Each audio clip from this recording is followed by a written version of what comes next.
बहुत बहुत स्वागत है जीतू जी आपका। आपने अपने व्यस्त समय से वक्त निकाला। हम सब ये समझ सकते हैं कि इस वक्त आपकी व्यवस्था कितनी ज्यादा है। बहुत बहुत शुक्रिया। और पहला सवाल आपसे, तो चलिए शुरू करते हैं। ऐसा लग रहा है कि जीतू पटवारी के पास चुनौती जो है, जो चैलेंज है, वो बहुत बड़ा है। 4-5 महीने पहले ही बंपर बहुमत के साथ भारतीय जनता पार्टी ने यहां सरकार बनाई है और ऐसे वक्त में आपको कांग्रेस पार्टी की कमान सौंपी गई है मध्य प्रदेश के अंदर। सच बोलो, सच बोलो, सच बोलो।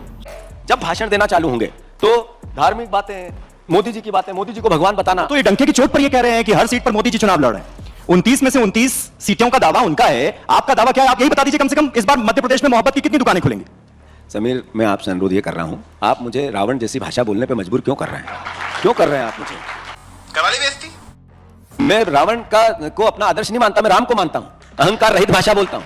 हम बीजेपी से अच्छा करेंगे, ये मैं आपको तीसरी बार बता रहा हूं इतनी देर में।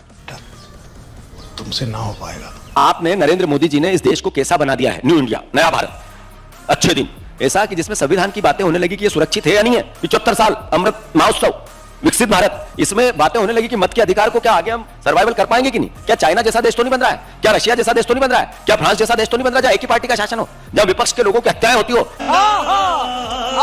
ऐसे देश की ओर तो हम ये जो बार बार कांग्रेस पार्टी की तरफ से कहा जा रहा है, कांग्रेस पार्टी की तरफ से नहीं कहा जा रहा है, बार बार ये कहा जा रहा है कि अगर तीसरी बार नरेंद्र मोदी सत्ता में आ गए तो संविधान बदल जाएगा, लोकतंत्र खत्म हो जाएगा, तानाशाही शुरू हो जाएगी, चुनाव नहीं होंगे।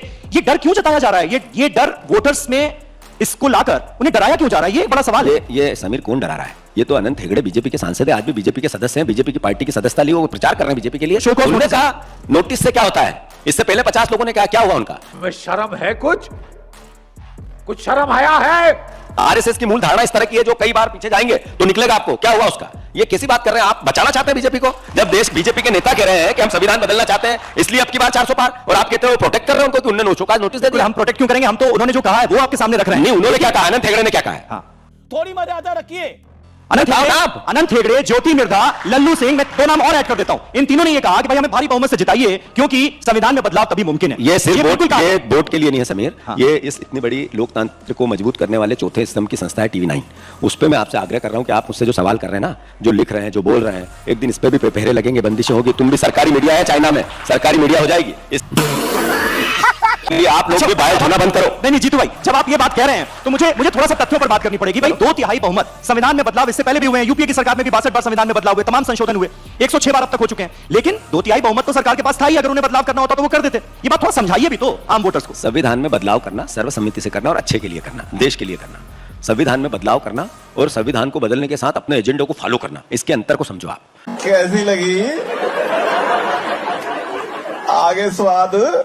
संविधान में बदलाव करना और मीडिया और टीवी की पर पाबंदी लगाना, और संविधान में बदलाव करना और इसको इंडिपेंडेंट और स्वतंत्र बनाना, इसके अंतर को समझते हो कि नहीं समझते हो आप? इस संविधान में बदलाव का अर्थ ये नहीं होता है कि लोगों के, नागरिकों के अधिकारों को सेंट्रलाइज किया जाए। संविधान में बदलाव करने का अर्थ होता है इंडिपेंडेंट, जो मौलिक अधिकार है, जो लोगों को अधिकार संपन्न बनाना है। देश की आम जनता की सरकार है, इसलिए जनता को और अधिकार देना, इसके लिए किए जाते हैं। भारतीय जनता पार्टी जब से आई है, उन्होंने न्यू इंडिया की बात की। ऐसा देश क्यों है कि जिसमें ऐसी बातें हो रही है जिसमें आप और हम बहस कर रहे हैं संविधान बचाने की? इसलिए नरेंद्र मोदी जी को चुना था। अच्छे दिन की बात हुई थी। अरे 80 करोड़ लोगों को आप राशन दे रहे हो, इसका मतलब 80 करोड़ लोग गरीब बना दिया आपने, उसमें फक्र महसूस करते हो और टीवी उसकी बखान करती है।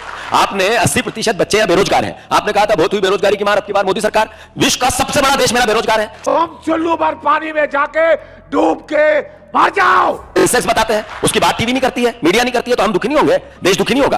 क्या कारण है कि 88% किसान कर्जदार है आज? ये सेंसेक्स है, मैं नहीं कह रहा हूं। तो कर्जदार भी और अपना कर्ज पटा भी नहीं पा रहा है, दुखी है। इसका असर यह है कि सबसे ज्यादा आत्महत्या इस 5 साल में हुई। अरे 5-10 साल में नरेंद्र मोदी जी ने 2014 में जो बोला था, क्या किया? एक बताओ, बीजेपी वालों से पूछना, मेरे बाद आएंगे उनसे पूछना, अभी शिवराज जी आने वाले उनसे पूछना। तो आपने कहा था बहना चिंता मत करना, अभी मेरे पास 1000 है, चुनाव बाद 3000 दूंगा। कहां है वो 3000? क्यों नहीं दे पाए? नहीं, लेकिन जब आप संविधान में बदलाव की बात करते हैं कि भाई बीजेपी तीसरी बार आई, तो फिर वो पलटकर इमरजेंसी का दौर याद कराते हैं ना आपको कि भाई उस दौरान तो लोगों के मौलिक अधिकार छीन लिए गए। जीवन क्या सोच है रे तेरी? मानना पड़ेगा। भविष्य से नहीं चलेगा, आगे से नहीं, पीछे से चलेगा। आप पुरानी बातों से जीवन को चलाना चाहते हो, देश बनाना चाहते हो, देश में, दुनिया में आगे बढ़कर देश विश्व में नंबर बनाए, ये पीछे के इतिहास को देख के आएगा, उसकी कमियों को देख के आएगा। नहीं, मेरा प्रश्न, मैं आपसे अनुरोध ये करना चाहता हूं, आप क्यों नहीं कहा कि मोदी जी ने कहा था बिल्कुल आराम से, जो लोगों को समझ में आए, कि करप्शन बहुत हेवी है यूपीए की सरकार में, 2G 4G कोयला और अलग अलग। बार बार झूठ बोलो, जो भी बोल सकते हैं सब झूठ बोलो, जहां भी बोल सकते हैं झूठ बोलो।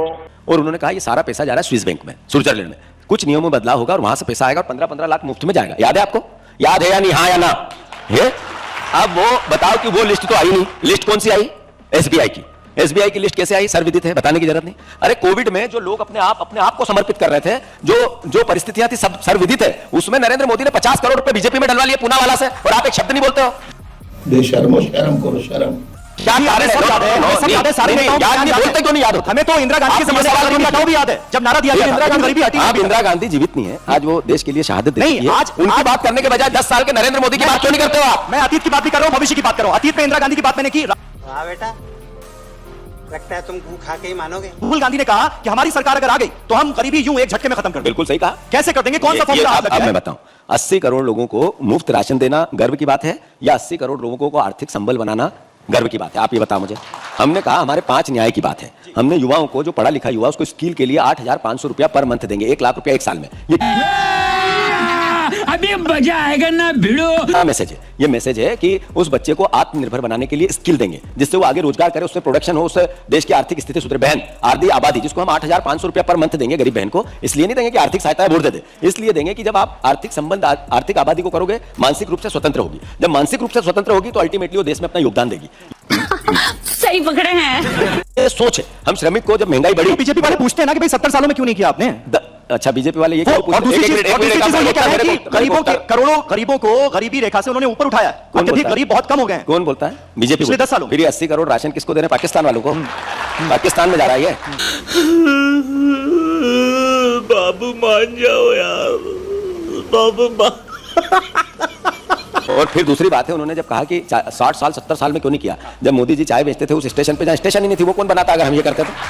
जब मोदी जी जिस स्कूल से डिग्री लेके आ गए, कॉलेज से, जिसका सवाल जवाब होते हैं, वो स्कूल हमने बनाया, वो कैसे बनता? जहाँ सुई नहीं बनती थी, आधा देश पूरे कपड़े नहीं पहनता था, आधा देश आधा भूखा आधा खाना खाता था, आधे दिन खा पाता था, किसी के हाथ में काम नहीं था।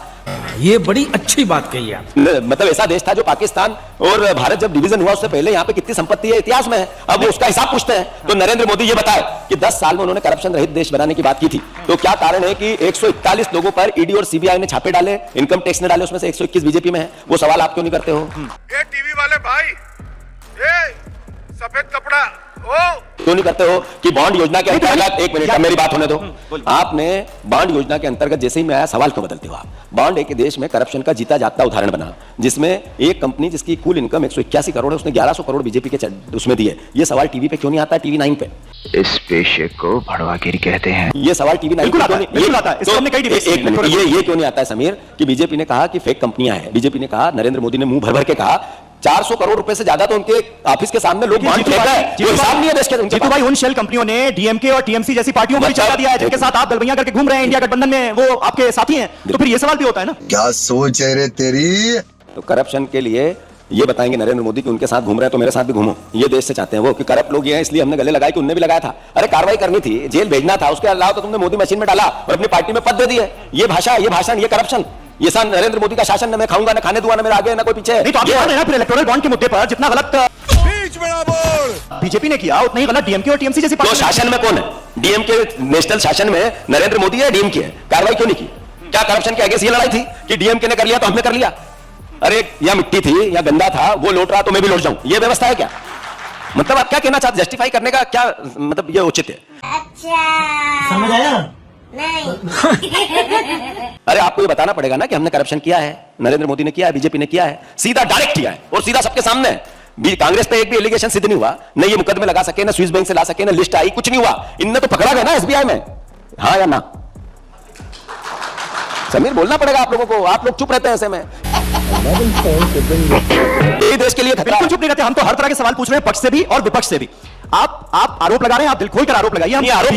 हम बीजेपी के तमाम नेताओं से उसके जवाब भी लेंगे, इसी मंच से लेंगे। लेकिन तो अभी लेना शिवराज जी से लेना कि नरेंद्र मोदी आपने 5 गारंटियां जो दी थी, आप चेहरे थे, मुख्यमंत्री थे, लोगों ने उनके नाम पे वोट दिए, नेचुरल है, स्वाभाविक है, उन्होंने बहुत मेहनत की थी।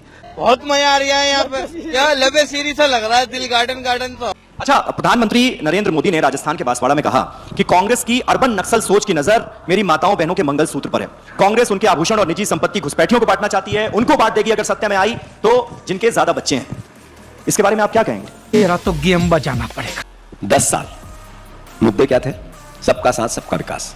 10 साल मुद्दा क्या था? मोदी परिवार, 140 करोड़ लोग, मोदी परिवार। मुद्दा क्या था? इस देश में 10 साल में बेरोजगारी समाप्त करना है। मुद्दा क्या था? इस देश से महंगाई रहित देश बनाना है, इस देश से काला धन लाना है, बेरोजगारी काले धन के बाद करप्शन को समाप्त करना है। हुआ क्या? बाबा जी का हुआ ये कि जो 400 रुपए का गैस सिलेंडर था वो 1000 का हो गया। ये मोदी जी कहते हैं ये तो 2 साल मेरे अभी ट्रेलर है, फिल्म अलग आएगी, तो ये ट्रेलर में 400 का 4000 के गैस सिलेंडर करेंगे। ये देश कौन सा बनाना था इनको? 100 रुपए डीजल कर दिया, पेट्रोल कर दिया, जो 60 रुपए का था, क्या उसको 1000 रुपया करना है? बाबू आपने थाना खाया? कांग्रेस पार्टी की नीति रीति, कांग्रेस की सोच, सबसे पीछे सबसे नीचे बैठा हुआ गरीब आदमी, वंचित आदमी, जिसके लिए सरकार होती है, उसके लिए सरकार ने काम करना चाहिए और हमने वो किया है। हमने देश को आजाद कराया, शहादत दी, हमने देश की उन्नति कराई जब शहादत दी, और देश की गरीबी हटाने के लिए उन लोगों के लिए न्याय बनाए, नियम बनाए, कानून बनाए। मेरे को तो ऐसा धक धक हो रहा है। हम ही थे जो नरेगा बना के लाए, हर हाथ को काम मिले, काम का पूरा दाम मिले। हम ही थे जिन्होंने श्वेत क्रांति लेके आए, ग्रीन क्रांति लेके आए। जो क्रांतिकारी कदम है कांग्रेस लेती है। ये प्रधानमंत्री ने बोला क्यों? इसलिए कि जो न्याय पत्र है, 5 न्याय की बात है, उससे घबरा गए, उनके कलाई खुल गई, उनका चेहरा सामने आ गया। बीजेपी के 10 साल का जो कुकर्म है नरेंद्र मोदी का, जो भाषण है, वो समझ में आने लगे लोगों को। इसलिए एक चरण का जो मतदान हुआ, उसमें जो इंडिया गठबंधन की जीत के आसार दिखने लगे, उसके बोखलाहट की भाषा है मेरे प्रधानमंत्री की। देश के प्रधानमंत्री हमारे प्रधानमंत्री होते हैं, वो सर का ताज होता है देश का, ऐसी भाषा बोलेंगे? नफरत और घृणा के बीच बोएंगे? और 10 साल बाद भी, मतलब 10 साल आपने जिस तरह के काम किए, आपने लोगों के लिए डिलीवर किया, और 10 साल बाद फिर आप भाषण देते हो वही नफरत जो 10 साल पहले थी, जो गुजरात में थी। तारीख पर तारीख मिलती रही है, लेकिन इंसाफ नहीं मिला मिलोड। मतलब ये देश देखे जाने कि मेरा प्रधानमंत्री आपके बेटे को रोजगार नहीं दे पाया, पर भाषण और भाषा कैसी है? मेरा प्रधानमंत्री आपकी गरीबी दूर नहीं कर पाया, आपकी महंगाई की यातना आपके घर घर में पहुंचा दी, और भाषण ऐसे देते हैं। ये देश के प्रधानमंत्री से अपेक्षा है। जो प्रधानमंत्री जिस 10 साल में देश की आर्थिक क्रांति ला दी, वर्ल्ड वाइज यहाँ की इकोनॉमी को पहुंचा दिया, उनके लिए ऐसी भाषा मेरे देश के प्रधानमंत्री की? क्यों नहीं बोल रहे हो? कुछ तो बोलो। शर्म आनी चाहिए उनको। और मैं उन पर क्रिटिसाइज नहीं करना चाहता, मैं इतना जरूर समझ गया हूं कि देश की भावना को नरेंद्र मोदी अब समझने लगे हैं कि इंडिया गठबंधन तरफ देश जाने लगा है, इसलिए प्रधानमंत्री ऐसी भाषा बोलने लगे हैं।